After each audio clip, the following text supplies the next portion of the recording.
գյուղացիներին ասեցին, որ պետք է անտառով դուրս գանք, որովհետև արդեն գյուղում մնալն էլ է վտանգավոր։ Կեսօրին, ժամը երևի 2-3-ը, դրանից մի օր առաջ էլ անձրև էր եկել, ցեղ, սոված, վախեցած երեխաների հետ, ես երեխայիս գրկած, կային նաև ավելի փոքր երեխաներ, մեկը զույգ բալիկներով,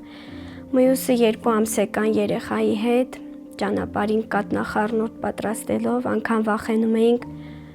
լույս միացնեինք, որ այդ մայրիկը հասկանար ինչքան ջրին, ինչքան կատնախառնուրդ ավելացնի, մտածում էինք վերևից էլ կտեսնեն։ Ադյալով ծածկել էինք այդ մայրիկին,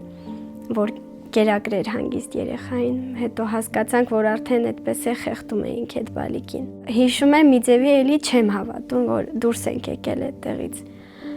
Մենք անտառների մեջ ծառերի արանքով դուրս էինք գալիս, հետո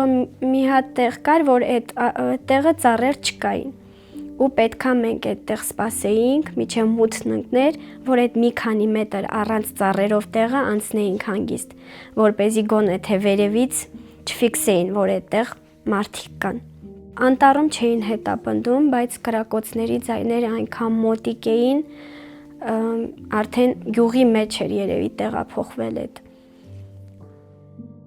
կռիվը։